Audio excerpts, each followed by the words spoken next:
21. The Curse. It is necessary now to examine more carefully the meaning of a curse in the Bible. The curse is essentially God's act against sin and his judgment concerning it. A valid curse by man is man's invocation of God's written and declared judgment against sin, either against the enemies of God or against one's own person if he departs from his oath. God's curse is, first, his denunciation of all sin. Deuteronomy chapter 29, verses 19 and 20. Numbers chapter 5, verses 21 and 23. Sin is enmity against God, a separation from God and his law, and it therefore incurs God's enmity and anger.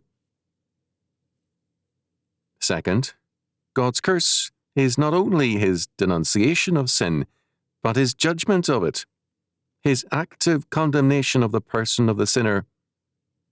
Numbers chapter 5, verse 22, verse 24 and verse 27. Isaiah chapter 24, verse 6. Third, the man under judgment is himself called a curse. Numbers chapter 5, verses 21 and 27. Jeremiah chapter 29, verse 18. The supreme example of this was Jesus Christ, who hath redeemed us from the curse of the law, being made a curse for us. Galatians chapter 3, verse 13. Behind God's curse stands the power of God, so that God's curse is not simply words, but the power of his law and judgment at work. Because God's law is life to the faithful, Ezekiel chapter 20, verse 11, it is, by the same token, the separation from life to judgment of the ungodly. Thus, Scripture calls the law life, but it also calls it a curse. Zechariah chapter 5, verse 3. For as many as are of the works of the law are under the curse, for it is written, Cursed is everyone that continueth not in all things which are written in the book of the law to do them. Galatians chapter 3, verse 10. Thus, those who seek justification by the law are, like all violators of the law, under its curse. When a man crosses the boundary of Mexico, he is under Mexican law. When a man sins, he crosses the boundary into the world of the curse, and his own words and acts pronounce his own curse.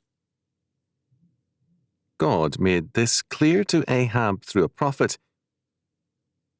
When Ahab allowed the defeated king of Syria to leave in peace, a case of leniency by one evil man to another, a prophet, pretending to be a soldier who had let a prisoner escape for whom he had pledged his life, appeared before Ahab. Ahab declared him worthy of death. The prophet made clear to Ahab at once that Ahab had pronounced his own judgment and the cause of it. Thus saith the Lord, because thou hast let go out of thy hand a man whom I appointed to utter destruction, therefore thy life shall go for his life, and thy people for his people. 1 Kings chapter 20, verse 42. An example of this same self-condemnation is Numbers chapter 5, verse 22. Again, David condemned himself by his own words when the prophet Nathan used the parable of the rich man and the poor man to have David judge his own sin. 2 Samuel chapter 12, verses 1 to 14. This judgment of sin, this curse that leaps out against the sinner when he crosses the boundary, is vividly described in Genesis 4, verse 7. God's counsel to Cain, If thou doest well, shalt thou not be accepted? And if thou doest not well, sin lieth at the door, and unto thee shall be his desire, and thou shalt rule over him. The second half of this verse is a difficult one. It can mean, first, sin's desire is for you, but you must master sin. Or second, if you obey, then his, Abel's, desire and regard will be towards you, and you shall recover your right of primogeniture and rule over him. It is the first half of the verse which concerns us.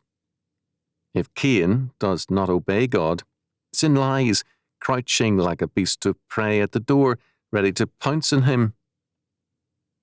The framework of reference with regard to the curse is like that of the hue and cry, the mandatory pursuit of a criminal by all men within the sound of the command. The difference here is that men, in the hue and cry, act after the fact of the crime. In the curse, it awaits us before the commission of sin, like a crouched beast at the door. If we sin, it is there to pounce on us. If we believe and obey, instead of the curse, there is a blessing. Moreover, as Deuteronomy chapter 28, verses 2 and 15 makes clear, the blessings are irresistible where men believe and obey, and the curse is irresistible when men disobey God. There is still another important aspect. Curses and blessings are spoken of in Scripture as a man's wages or hire.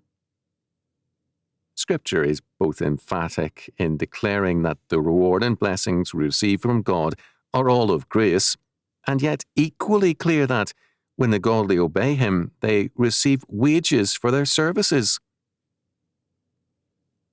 Thus, in Genesis chapter 15, verse 1, God declares to Abram, "Fear not, Abram, I am thy shield, and thy exceeding great reward."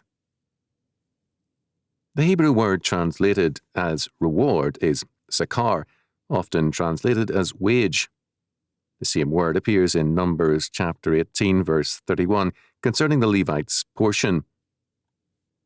It appears also in Psalms 127, verse 3, where children, the fruit of the womb, are cited as one kind of reward or wage from God. In Isaiah chapter 40, verse 10, we are told, "Behold, the Lord will come with strong hand, and his arm shall rule for him. Behold, his reward is with him, and his work before him." Again, in Isaiah chapter 62, verse 11, we have reward or wage and salvation linked together.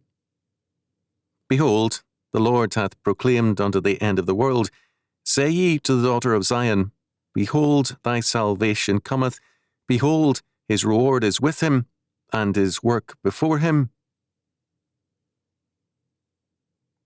Still another Hebrew word for wage, maskereth, translated as reward, appears in Ruth chapter 2, verse 12, where Boaz declares, "The Lord recompense thy work, and a full reward be given thee of the Lord God of Israel, under whose wings thou art come to trust."